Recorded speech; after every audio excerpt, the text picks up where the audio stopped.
Hello everyone, नमस्कार साथियों। स्वागत है आप सभी का एक बार फिर से डेली करंट अफेयर्स की क्लास में।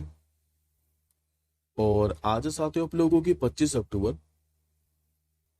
और आज हम सभी 25 अक्टूबर से बनने वाले जितने भी मोस्ट इंपोर्टेंट करंट अफेयर्स के प्रश्न बने, इन सभी प्रश्नों को हम इस क्लास के अंदर डिस्कस करेंगे। तो चलिए साथियों, बिना किसी देरी के हम लोग क्लास को शुरू करते हैं। लेकिन उससे पहले एक बार मैं आपको 24 अक्टूबर के करंट अफेयर्स के प्रश्नों को क्विकली रिवाइज करा देता हूँ, मात्र 2 मिनट के अंदर। उसके बाद हम लोग आज के प्रश्नों की ओर बढ़ेंगे। तो जैसा कि साथियों लास्ट क्लास का था, मैंने आप लोगों को पढ़ाया था कि अभी जो एशियन डेवलपमेंट बैंक है यानी कि एडीबी, इसका भी जो 69वां सदस्य देश है ये कौन सा बना है? तो इजराइल। अंतर्राष्ट्रीय हकलाना जागरूकता दिवस के बारे में मैंने आपको पढ़ाया था, जो कि हर साल कब मनाया था? तो 22 अक्टूबर को। अभी जो आईएमएफ है यानी कि इंटरनेशनल मॉनेटरी फंड, इसने वित्त वर्ष 2024-25 के लिए भारत की जीडीपी दर का जो अनुमान है ये कितना बताया? तो 7%। वेबले स्पोर्ट इंडिया कंपनी के बारे में मैंने आपको बताया था, जो कि कहां पर है? तो उत्तर प्रदेश के हरदोई के संडीला नामक स्थान पर। और इसको साथियों अमेरिका ने क्या है कि अभी 10,000 वेल्वे 455 रिवॉल्वर का ऑर्डर दिया है, जिससे उत्तर प्रदेश क्या है कि हथियार की सप्लाई करने वाला पहला राज्य भी बन गया है। पहली बार अभी G7 रक्षा मंत्रियों की जो बैठक है 21 देश में हुई है, तो इटली के अंदर। कॉमनवेल्थ गेम 2026 के बारे में मैंने आपको बताया था, जो कि स्कॉटलैंड के ग्लासगो के अंदर आयोजित किए जा रहे हैं। और इस बार किस खेल को इसमें बाहर किया है? तो इसमें साथ ही कई सारे खेलों को बाहर किया है, जिसमें से आपको जो मेनली है ये कौन कौन से याद रखने हैं? तो क्रिकेट, हॉकी और फुटबॉल को। हालांकि इस बार जो कॉमनवेल्थ गेम है इसमें खाली 10 ही खेलों को शामिल किया है। और मैंने आपको साथ ही कल सारे के सारे पढ़ाई भी थे, तो आप लोग जो पीडीएफ है ये हमारे टेलीग्राम ग्रुप से डाउनलोड करके रीड कर लीजिएगा। अभी वैश्विक बहुआयामी जो गरीबी सूचकांक है 2024, इसके अनुसार सबसे अधिक जो गरीब है 21 देश में रहते हैं, तो भारत में। 17वीं एशियाई क्रॉस कंट्री चैंपियनशिप के बारे में मैंने आपको बताया था। इसमें भारत ने जो है ये कितने गोल्ड मेडल जीते थे? तो 7 तो जीते, 7 गोल्ड मेडल, और कुल 11 पदक जीते थे। 16वां जो ब्रिक्स शिखर सम्मेलन है, इसका जो आयोजन है 21 देश में किया जा रहा है, तो रूस के कजान के अंदर। पाकिस्तान के भी संविधान में कौन सा संविधान संशोधन किया गया है? तो 26वां संविधान संशोधन, जो कि साथियों सीजीआई का जो कार्यकाल है इसके माध्यम से 3 साल कर दिया गया है। और मैंने साथियों इसी से रिलेट कर आपको पाकिस्तान के नए चीफ जस्टिस भी बताए थे। हालांकि मैंने अलग से स्लाइड पर टाइप नहीं किया था क्वेश्चन, लेकिन मैंने आपको साथियों पढ़ाया था कि पाकिस्तान के जो नए चीफ जस्टिस है ये कौन बन गए? तो यहाँ अफरीदी, याद रखिएगा। अब आज के साथियों हम लोग पहले क्वेश्चन की ओर बढ़ते हैं। आज का साथियों आप लोगों से पहला क्वेश्चन पूछ रहा है कि अभी जो फॉर्मूला 1 रेसिंग है, अमेरिकी ग्रैंड प्री 2024, इसका जो भी खिताब है ये किसने जीता है? ये जीत लिया साथियों चार्ल्स लेक्लर ने। करेक्ट आंसर होगा ऑप्शन नंबर डी। देखिए साथियों, जो चार्ल्स लेक्लर है ये फरारी के ड्राइवर है, और इन्होंने भी अमेरिकी फॉर्मूला 1 रेसिंग का जो है ये खिताब जीत लिया है। और ये साथियों चार्ल्स लेक्लर का क्या है कि इस साल का तीसरा फॉर्मूला 1 रेसिंग का खिताब है। हालांकि इससे पहले इसी साल का इन्होंने मोनाको ग्रैंड प्रिक्स और जो इटालियन ग्रैंड प्रिक्स है इसका भी खिताब जीता था। अब मैं साथियों आपको 2024 के जितने भी मैंने आपको फॉर्मूला 1 रेसिंग से टाइटल पढ़ाए, वो मैं आज आपको सारे के सारे रिवाइज कराने वाला हूँ, तो सभी को ध्यान से देखिएगा। पहले साथियों मैं आप लोगों को जो बता रहा हूँ आप लोग उस पर फोकस करिए, पहले आप लोग इन पर फोकस मत करिए। इस साल के खाली आपको 5 ही नाम याद रखने हैं, 5 ही खिलाड़ियों को। एक तो साथ आपको याद रखना है लुइस हैमिल्टन का नाम। ये ब्रिटिश कार रेसिंग ड्राइवर है और इन्होंने ब्रिटिश ग्रैंड प्रिक्स ही जीता है, तो इसको याद करने में कोई प्रॉब्लम नहीं रहेगी। दूसरा आपको याद रखना है ऑस्ट्रेलिया ग्रैंड प्री, ये कार्लोस सेंज ने जीता है। तीसरा आपको याद रखना है लैंडो नॉरिस का नाम, इन्होंने मियामी ग्रैंड प्री और सिंगापुर ग्रैंड प्री का खिताब जीता है। चौथा आपको नाम याद रखना है ऑस्कर पियास्ट्री का, इन्होंने हंगरी ग्रैंड प्री और अजरबैजान ग्रैंड प्री का खिताब जीता है। और पांचवा नाम आपको याद रखना है चार्ल्स लेक्लर का नाम, इन्होंने इस साल के 3 टाइटल जीते हैं। एक तो जीत लिया इन्होंने अमेरिकी ग्रैंड प्री, दूसरा इन्होंने जीत लिया है मोनाको ग्रैंड प्री, और तीसरा इन्होंने जीत लिया है इटालियन ग्रैंड प्री। और यदि साथियों इन टाइटल को छोड़कर एग्जाम में यदि आप लोगों को कोई सा भी टाइटल दिखाई दे, तो आप लोग आंख बंद कर मैक्स बेस्ट पर टिक कर दीजिएगा, क्योंकि इस साल के क्या है इन्होंने कई सारे टाइटल जीते हैं। खाली इतना याद रखिएगा कि जो मैक्स वर्स्टैपेन है ये नीदरलैंड कंट्री के रहने वाले हैं और कौन सी गाड़ी को ड्राइव करते हैं, तो रेडबुल गाड़ी को ही ड्राइव करते हैं। लेकिन फिर भी मैं आपको एक बार रीड करा देता हूँ। जैसे कि इन्होंने इस बार सऊदी अरब ग्रैंड प्री जीता था, लास वेगास ग्रैंड प्री ये मैक्स वर्स्टैपेन ने जीता है, जापानी भी इन्होंने ही जीता था, चीनी ग्रैंड प्री भी जीता था, Spanish Grand Prix, Emilia Romagna Grand Prix और कनेडियन ग्रैंड प्री, ये सारे के सारे जो टाइटल है इस साल के ये मैक्स वर्स्टैपेन ने जीते हैं। अब आज के साथ हम लोग दूसरे क्वेश्चन की बढ़ते हैं। आज के साथ जो दूसरा क्वेश्चन है ये दिवस से संबंधित है। आप लोगों से पूछ रहा है कि जो संयुक्त राष्ट्र दिवस है ये कब मनाया जाता है। तो हर साल साथ जो यूनाइटेड नेशन डे है ये मनाया जाता है 24 अक्टूबर को।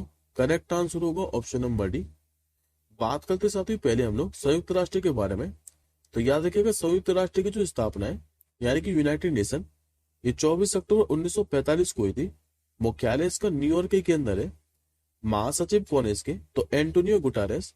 वर्तमान में इसमें 193 सदस्य देश है और इसमें साथ ही जो आधिकारिक भाषा है इसमें 6 आधिकारिक भाषा शामिल है। कौन कौन सी है, तो एक तो रूसी लैंग्वेज, दूसरी अंग्रेजी, तीसरी इसमें फ्रेंच, चौथी है अरबी, पांचवी इसमें चीनी लैंग्वेज और छठवीं कौन सी है, तो स्पेनिश लैंग्वेज। हालांकि हिंदी क्या है किसकी आधिकारिक भाषा नहीं है। और इसके साथ ही जो यूनाइटेड नेशन है इसके 6 अंग है और ये कई बार एग्जाम में पूछे हुए हैं कि इनमें से कौन सा जो है यूनाइटेड नेशन का अंग नहीं है। तो याद रखेंगे एक तो जनरल असेंबली, दूसरा कौन सा है, तो इकोनॉमिक एंड सोशल काउंसिल, तीसरा है इंटरनेशनल कोर्ट ऑफ जस्टिस जो कि एक मात्र अंग है जिसका मुख्यालय न्यूयॉर्क के बाहर है और कहां पर, तो नीदरलैंड के द हेग के अंदर। चौथा है सिक्योरिटी काउंसिल, पांचवा है ट्रस्टीशिप काउंसिल और छठवा कौन सा है, तो यूनाइटेड नेशन सेक्रेटेरिएट। अब एक बार मैं आपके साथ अक्टूबर महीने के सारे डेज रिवाइज करा देता हूँ क्योंकि कल मैंने आप लोगों को बोला था ये कल मैं आपको सारे के सारे डेज रिवाइज कराऊंगा। तो आज हम लोग अक्टूबर महीने के सारे डेज को रिवाइज कर लेते हैं जल्दी से। सबसे पहले मैंने साथ 1 अक्टूबर को इस बार आपको 3 दिवस पढ़ाए। एक तो मैंने आपको पढ़ाया था अंतर्राष्ट्रीय वृद्धजन दिवस यानी कि इंटरनेशनल ओल्डर पर्सन डे, दूसरा मैंने आपको पढ़ाया था अंतर्राष्ट्रीय कॉफी दिवस और तीसरा मैंने आपको पढ़ाया था वर्ल्ड वेजिटेरियन डे।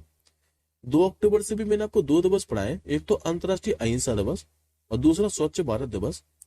4 अक्टूबर को हर साल मनाया जाता है विश्व पशु दिवस यानी कि वर्ल्ड एनिमल डे।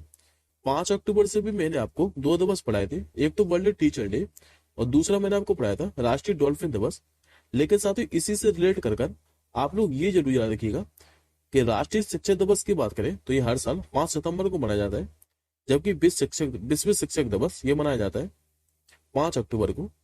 इसके बाद सीधा मैंने आपको 7 अक्टूबर को पढ़ाया था वर्ल्ड कॉटन डे। 9 अक्टूबर को मैंने आपको वर्ल्ड पोस्ट डे पढ़ाया था, लेकिन नेशनल पोस्ट डे की बात करें तो ये 10 अक्टूबर को मनाया जाता है। और 10 अक्टूबर को ही मैंने आपको विश्व मानसिक स्वास्थ्य दिवस भी पढ़ाया था यानी कि वर्ल्ड मेंटल हेल्थ डे। 11 अक्टूबर को हर साल अंतर्राष्ट्रीय बालिका दिवस मनाया जाता है। लेकिन यदि आप लोगों से पूछे कि राष्ट्रीय बालिका दिवस कब मनाया जाता है तो हर साल 24 जनवरी को। इसके बाद 12 अक्टूबर को मैंने आपको विश्व प्रवासी पक्षी दिवस पढ़ाया जो कि इस साल 12 अक्टूबर को मनाया गया है। वैसे तो साथियों ये जो विश्व प्रवासी पक्षी दिवस है ये हर साल मई और अक्टूबर के दूसरे शनिवार को मनाया जाता है। इस बार मई का दूसरा शनिवार कब पड़ा था, तो 11 मई को, जबकि अक्टूबर का दूसरा शनिवार कब पड़ा है, तो 12 अक्टूबर को। तो याद रखेंगे। 16 अक्टूबर को मैंने आपको पढ़ाया था विश्व खाद्य दिवस यानी कि वर्ल्ड फूड डे। 21 अक्टूबर को पढ़ाया विश्व पुलिस स्मृति दिवस और कल ही मैंने आपको 22 अक्टूबर को पढ़ाया था अंतर्राष्ट्रीय हकराना जागरूकता दिवस। अब आज के हम लोग तीसरे क्वेश्चन की ओर बढ़ते हैं। हाल ही में भी संयुक्त राष्ट्र जैव विविधता जो सम्मेलन है यानी कि COP16 ये भी किस देश में शुरू हुआ है। ये शुरू हुआ वैसे तो कोलंबिया देश के अंदर। सही आंसर होगा ऑप्शन नंबर सी। दरअसल साथ संयुक्त राष्ट्र जैव विविधता जो सम्मेलन है ये कोलंबिया के अभी कैली शहर में शुरू हुआ है और इसका जो आयोजन है ये कब से लेकर कब तक किया है, तो 21 अक्टूबर से लेकर 1 नवंबर तक। COP16 में जैव विविधता के नुकसान को रोकने और उसे उलटने की प्रतिबद्धताओं पर ध्यान केंद्रित किया गया है। जबकि साथियों इससे पहले वाला जो COP15 है इसका आयोजन कहां पर किया गया था, तो 7 से लेकर 19 दिसंबर तक 2022 में कनाडा के मॉन्ट्रियल के अंदर। अब एक बार साथियों को 2024 के मैं प्रमुख सम्मेलन को रिवाइज करा देता हूँ। जैसे कि मैंने आपको क्वाड सम्मेलन के बारे में पढ़ाया था, इसकी मेजबानी इस बार किसने की है? तो अमेरिका ने। ब्रिक्स शिखर सम्मेलन की बात करें तो ये अभी रूस के कजान के अंदर आयोजित किया गया है, ये मैंने आपको आज ही रिवाइज कराया है। और एससीओ की जो बैठक है ये कहाँ पर हुई थी? तो पाकिस्तान के इस्लामाबाद के अंदर, जिसमें भारत की ओर से किसने भाग लिया था? तो हमारे विदेश मंत्री एस जयशंकर साहब ने। अब आज के चौथे क्वेश्चन क्यों बढ़ते हैं? आज का आपका जो चौथा क्वेश्चन है ये अपॉइंटमेंट से संबंधित है। आप लोगों से पूछ रहा है कि जो अंतरराष्ट्रीय फसल अनुसंधान संस्थान है, इसका भी जो नया महानिदेशक है ये किसे नियुक्त किया गया है? ये बना दिए साथी हिमांशु पाठक को। आंसर होगा ऑप्शन नंबर ए। दरअसल अर्ध शुष्क जो उष्ण कटिबंधीय क्षेत्र है, इन्हीं के लिए जो अंतरराष्ट्रीय फसल अनुसंधान संस्थान है, इसके शासी बोर्ड ने अभी हिमांशु पाठक को संस्थान का महानिदेशक नियुक्त किया है। और हिमांशु पाठक जो पाठक है ये एम एस स्वामीनाथन के बाद अंतरराष्ट्रीय कृषि अनुसंधान केंद्रों के संघ का नेतृत्व करने वाले दूसरे भारतीय भी होंगे, जिन्होंने फिलीपींस में स्थित अंतरराष्ट्रीय चावल अनुसंधान संस्थान है इसका नेतृत्व किया था। अच्छा, इन्होंने स्थान किसका लिया है? तो जैकलिन ह्यूजेस का। अब बात करते हैं पहले हम लोग अर्ध शुष्क उष्ण कटिबंधीय क्षेत्रों के लिए अंतरराष्ट्रीय फसल अनुसंधान के बारे में। तो इसका जो गठन है ये 1972 के अंदर हुआ था और मुख्यालय का है तेलंगाना के हैदराबाद के अंदर। अब एक बार सब तुम लोग बाकी के ऑप्शन और देखें, जैसे कि यहाँ अफरीदी का नाम मैंने आपको आज ही रिवाइज कराया है शुरू में कि इनको भी पाकिस्तान का नया चीफ जस्टिस बनाया गया है। और संजीव खन्ना का नाम जरूर याद रखिएगा, ये नाम आपको डेफिनेटली एग्जाम में देखने को मिलेगा, क्योंकि साथियों इन्होंने अभी 51 में चीफ जस्टिस ऑफ इंडिया के रूप में शपथ ली है डी वाई चंद्रचूड़ के स्थान पर। अब आज के पांचवें क्वेश्चन की ओर बढ़ते हैं।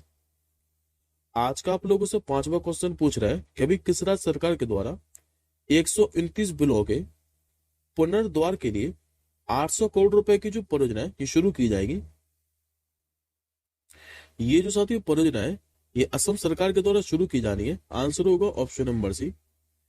दरअसल साथियों असम सरकार क्या है कि अभी मछली उत्पादन को बढ़ावा देने, जल भंडारण में सहायता के लिए राज्य में 129 बिलों जैसे कि झील आर्द्र भूमि को पुनर्जीवित करने के लिए 800 करोड़ रुपए की परियोजना क्या है कि शुरू करेगा। और इसके लिए साथ जो एशियाई विकास बैंक है यानी कि एडीबी ये सहयोग करेगा। अब बात करते हैं हम लोग एशियन डेवलपमेंट बैंक के बारे में। तो हालांकि मैंने आपको कल ही पढ़ाया था किसकी स्थापना कब हुई थी, तो 19 दिसंबर 1966 को। मुख्यालय का है तो फिलीपींस के मंडोलियो मेट्रो मनीला के अंदर। और अध्यक्ष कौन है इसके? तो मसासुगु असाकावा। और मैंने आपको आज ही रिवाइज कराया कि अभी एडीबी का 69वां सदस्य देश कौन सा बना है? तो इजराइल। अब आज का छठवां क्वेश्चन देखिए। आज का आपका छठवां क्वेश्चन पूछ रहा है कि हाल ही में जो बॉब कार्ड है इसने भी किसे अपना नया ब्रांड एम्बेसडर बनाया? ये बना सकते श्रियंका पाटिल को। सही आंसर होगा ऑप्शन नंबर बी। देखिए साथियों जो बॉब कार्ड है ये बैंक ऑफ बड़ौदा की एक सहायक कंपनी है और इसने भी क्रिकेटर श्रियंका पाटिल को अपना ब्रांड एम्बेसडर नियुक्त किया है। श्रियंका पाटिल करेंगे क्या? तो आगामी अभियानों और पहलों में कंपनी का प्रतिनिधित्व करेंगे, क्योंकि साथियों जो बॉब कार्ड लिमिटेड है ये बाद में सभी के लिए ऋण की पुनर्कल्पना के अपने दृष्टिकोण को बढ़ावा देने के लिए काम कर रहा है।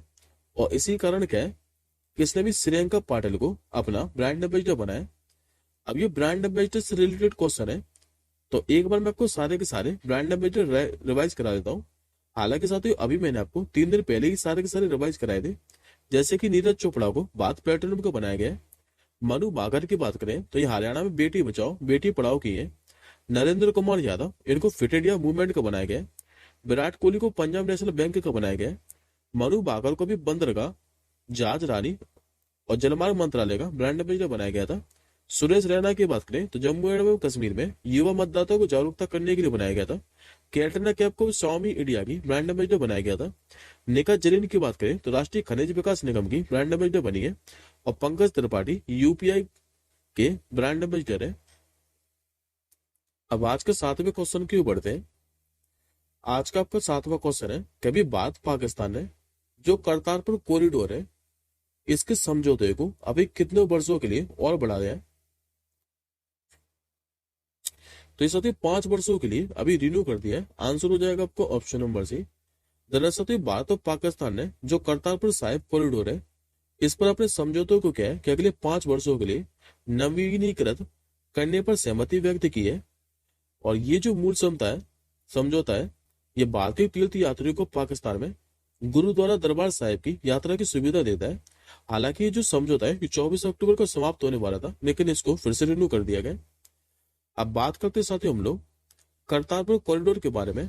तो याद रखिएगा इसका स्थान क्या है। तो यह पाकिस्तान का जो नारोवाल जिला है, यहाँ पर दरबार साहिब जो गुरुद्वारा है, इसको बाद के पंजाब के गुरदासपुर जिले के जो डेरा बाबा नानक मंदिर है इसी से जोड़ता है। और वीजा मुक्त प्रवेश की बात करें तो इस कॉरिडोर के माध्यम से क्या है कि भारतीय जो तीर्थ यात्री हैं ये बिना वीजा की यात्रा कर सकते हैं, खाली एक परमिट की जरूरत होगी। और उद्घाटन की बात करें तो गुरु नानक देव की 550वीं जयंती के उपलक्ष्य में इसे 12 नवंबर 2019 को आधिकारिक रूप से खोला गया था। अब आज का 8वां क्वेश्चन देखिए। आज का आप लोगों से 8वां क्वेश्चन पूछ रहा है कि हाल ही में जो रानी रामपाल है, इन्होंने संन्यास का ऐलान कर दिया है। आपको ये बताना है कि इनका संबंध किस खेल से है। तो इनका साथ जो संबंध है ये हॉकी से है। आंसर होगा ऑप्शन नंबर बी। दरअसल भारतीय महिला हॉकी टीम के साथ ये पूर्व कप्तान है रानी रामपाल, और इन्होंने भी संन्यास का क्या है कि घोषणा कर दी है। रानी रामपाल के बारे में साथियों कुछ इंपॉर्टेंट पॉइंट याद रखने हैं। जैसे कि 2021 में टोक्यो खेलों में ये चौथे स्थान पर पहुंची थी। इन्होंने साथियों 2020 में क्या है कि मेजर ध्यानचंद खेल रत्न पुरस्कार भी जीता था, और 2020 के अंदर ही इनको पद्मश्री से भी सम्मानित किया गया था। तो याद रखेंगे ये। अब हाल फिलहाल में लिए गए संन्यास खिलाड़ियों के मैं आपको नाम रिवाइज करा देता हूँ। ये सारे के सारे जो साथियों जो आपको नाम दिखाई दे रहे हैं ये काफी ज्यादा इंपॉर्टेंट है। जैसे कि जो सुनील छेत्री है, इन्होंने भी अंतरराष्ट्रीय फुटबॉल से संन्यास की घोषणा कर दी है। रोहन बोपन्ना की बात करें तो महान टेनिस खिलाड़ी है, इन्होंने भी संन्यास की घोषणा कर दी है। अश्विनी पोनप्पा की बात करें, दिग्गज बैडमिंटन खिलाड़ी है। विनेश फोगाट ने भी कुश्ती से संन्यास की घोषणा कर दी थी। पिया सीरीजस की बात करें तो भारतीय हॉकी टीम के महान गोलकीपर है, इन्होंने भी संन्यास की घोषणा कर दी है। शिखर धवन ने भी अंतरराष्ट्रीय और घरेलू क्रिकेट के सभी प्रारूप से संन्यास की घोषणा कर दी थी। और वेस्ट इंडीज के जो ड्वेन ब्रावो है, इन्होंने भी क्रिकेट के सभी प्रारूपों से संन्यास की घोषणा कर दी है। तो ये सारे के सारे नाम आप लोग याद रखिएगा। अब आज के हम लोग 9वें क्वेश्चन की ओर बढ़ते हैं। आज का आपका जो 9वां क्वेश्चन है ये पुरस्कार से संबंधित है। आप लोगों से पूछ रहा है कि अभी जो global anti racism championship award है 2024, इससे अभी किसे सम्मानित किया गया है। ये सम्मानित किया जाता है उर्मिला चौधरी को। करेक्ट आंसर होगा ऑप्शन नंबर बी। दरअसल जो उर्मिला चौधरी है ये नेपाल की एक प्रमुख सामाजिक कार्यकर्ता है, और इनको भी प्रतिष्ठित global anti racism champion award 2024 से सम्मानित किया गया है। ये जो सम्मान है इन्हें अमेरिका के जो विदेश मंत्री एंटनी ब्लिंकन इन्हीं के द्वारा वॉशिंगटन डीसी में एक समारोह के दौरान प्रदान किया जाएगा। अब बात कर सकते हम लोग global anti racism championship award के बारे में। तो याद रखेंगे इसकी स्थापना 2030 के अंदर हुई है, और इसका उद्देश्य क्या है अवार्ड का, तो वैश्विक स्तर पर प्रणालीगत नस्लवाद और भेदभाव से निपटना। अब मैं साथियों आपको ये पुरस्कार से संबंधित क्वेश्चन है। तो अभी मैं आपको साथियों नोबेल पुरस्कार पढ़ाए थे, यदि आप लोगों को याद हो तो मैं एक बार आपको 6 के 6 जो नोबेल पुरस्कार है ये रिवाइज करा देता हूँ 2024 के। जैसे कि साथियों मेडिसिन का इस बार जो नोबेल पुरस्कार है ये किसे मिला है, तो इस बार ये 2 वैज्ञानिकों को मिला है। एक तो विक्टर एम्ब्रोस और दूसरी गैरी रुक्कुन को। फिजिक्स का नोबेल पुरस्कार किसे मिला है, तो ये भी 2 वैज्ञानिकों को मिला है, जॉन हॉपफील्ड और जेफरी हिंटन को। रसायन के नोबेल पुरस्कार की बात करें यानी कि केमिस्ट्री की, तो इस बार ये 3 व्यक्तियों को मिला है। एक तो डेविड बेकर, दूसरे डेमिस हसाबिस और तीसरे जॉन जंपर को। साहित्य का जो नोबेल पुरस्कार है यह भी दक्षिण कोरियाई लेखक हान कांग को मिला है। शांति का जो नोबेल पुरस्कार है ये जापानी संगठन है जिसका नाम है न्यूहो हिंडाक्यो, इसी को मिला है। और अर्थशास्त्र का नोबेल पुरस्कार की बात करें तो इस बार जो इकोनॉमिक का नोबेल पुरस्कार है ये 3 व्यक्तियों को मिला है। एक तो डेरोन एस मोगलू, दूसरे साइमन जॉनसन और तीसरे का नाम है जेम्स रॉबिन्सन। और इसमें साथियों आपको एक बात और याद रखनी है कि ये जो 6 के 6 नोबेल पुरस्कार है इसमें से 5 तो नोबेल पुरस्कार जो है ये स्वीडन की राजधानी स्टॉकहोम के अंदर प्रदान किए जाते हैं, लेकिन एक मात्र जो शांति का नोबेल पुरस्कार है ये नॉर्वे की राजधानी ओस्लो के अंदर दिया जाता है। तो ये आप लोग याद रखिएगा। अब आज का आखिरी क्वेश्चन देखिए जो कि आपका अपॉइंटमेंट से संबंधित है कि अभी जेपी मॉर्गन चेस इंडिया ने किसे अपना नया सीईओ नियुक्त किया है। ये बना दिए साथियों अभी प्रणव चावड़ा को। करेक्ट आंसर होगा ऑप्शन नंबर ए। देखिए साथियों, जो प्रणव चावड़ा है, इनको भी 3 साल के कार्यकाल के लिए जेपी मॉर्गन चेस इंडिया का नया मुख्य कार्यकारी अधिकारी यानी कि सीईओ नियुक्त किया है। हालांकि इससे पहले ये अमेरिका में स्थित जो जेपी मॉर्गन की वाणिज्य बैंकिंग इकाई है, इसके प्रमुख थे। अब बात करते साथियों हम लोग अन्य नियुक्त किए गए सचिव के बारे में, क्योंकि यदि आप लोगों को याद हो तो अभी मैंने साथियों को 2 दिन पहले 5 नए सचिव पढ़ाए। एक बार आप लोग इनको रिवाइज कर लीजिए। जैसे कि विक्रमदेव दत्त का नाम पढ़ाया था मैंने आपको, इनको भी कोयला सचिव बनाया गया नया। बी उमाशंकर का भी नाम पढ़ाया था, इनको भी सड़क परिवहन एवं राजमार्ग मंत्रालय का सचिव बनाया गया था। तन्मय कुमार की बात करें तो पर्यावरण वन एवं जलवायु परिवर्तन मंत्रालय का सचिव बनाया गया था। सुपुत्र गुप्ता की बात करें तो खाद्य प्रसंस्करण उद्योग मंत्रालय का सचिव बनाया गया है। और पुनीत कुमार गोयल की बात करें तो इनको भी राष्ट्रीय अनुसूचित जनजाति आयोग का सचिव बनाया गया है। ये आज के साथ आपको क्वेश्चन ऑफ द डे है कि अभी हाल ही में जीएसडब्ल्यू स्पोर्ट के जो क्रिकेट निर्देशक हैं ये कौन बने हैं। इस प्रश्न का आंसर आप लोग मुझे कमेंट बॉक्स के अंदर बताइएगा।